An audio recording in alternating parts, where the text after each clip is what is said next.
You want a CD, $5? Come talk to me. So this next piece I'm going to do, it's very close to my heart. It's about one of my closest friends. I've known her since I was like 6. She was 4. Her name's Tasha. So it's called Torn Proximity. She 2 years younger than me. She lived 2 doors down. The first expression on her face was a frown. I found myself glancing down my street in summer heat to get a complete glimpse of her life. Low self-esteem, struggle, and strife, her young heart was torn. Her dad fled the scene before she was even born. We were sworn best friends. We'd fight and make amends. We'd walk to where our small street would bend, with bare feet as our traction. We'd tread through so much together. Whether it be kids calling her fat, her mom buying a sack, or shooting up.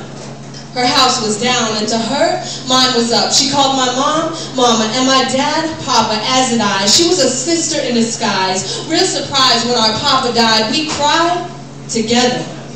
But just when I was supposed to show her the way, I led her astray. I was all she had to look up to, and I failed that test. Because when my dad was put to rest, I couldn't rest. I was angry, violent, wild, and mean, getting into things she had never even seen. My mom forced me into private school. I was no longer free. We could no longer see one another. We could no longer free one another from our harsh realities. Both our fathers were gone. And our definitions of strong became different, because while I felt strength in my mom and God, she didn't believe in either. Neither of us clicked anymore. I was too busy writing while she was too proud to be a whore and sell herself short and smoking shit she could barely afford.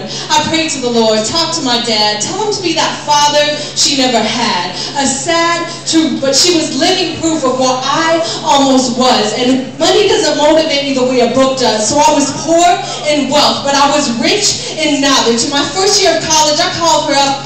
Her familiar voice left me no choice but to smile. Her broken voice dampened me with tears, saying, I know you haven't seen Kenny in a few years, but he was shot and killed. Our childhood friend was gone. I knew what he was doing was wrong, but damn, he had to be killed. My lips were sealed, trying not to release squeals of anguish, but we cried together.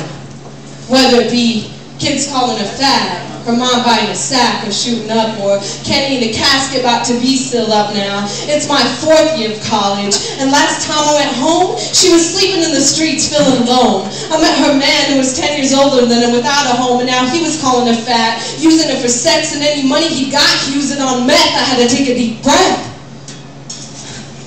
Tried to tell her she was better than this, but she wasn't trying to hear that, because ignorance is bliss, and she fell hard for him with every single kiss. I missed the days we played hopscotch in house, and no, she had no lines chalked out for herself, and she was homeless. Tried to get her away from him, drugs, and a dollar bill, but as I sat in my car listening to Lauryn Hill, she sang, how you gonna win if you ain't right within? How you gonna win if you ain't right within? And now people were saying everything in her life was a sin. Where do I begin? My mom told me she had to want to help herself, but I used to be the one to pick her up when she fell, and now I'm just sitting, being a witness, watching her young days fade away. Saw a few days ago she had a baby. Said if it was a girl, she would have named after me.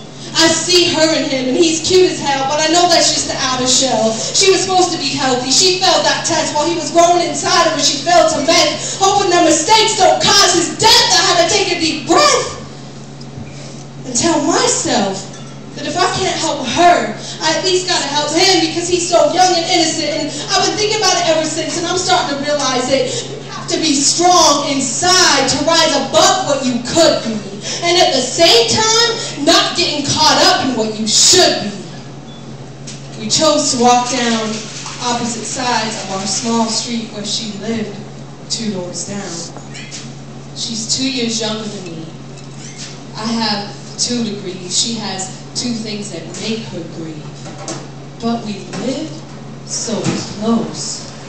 We were so close. I guess you could say we are so close yet so far away. Thank you. Yeah!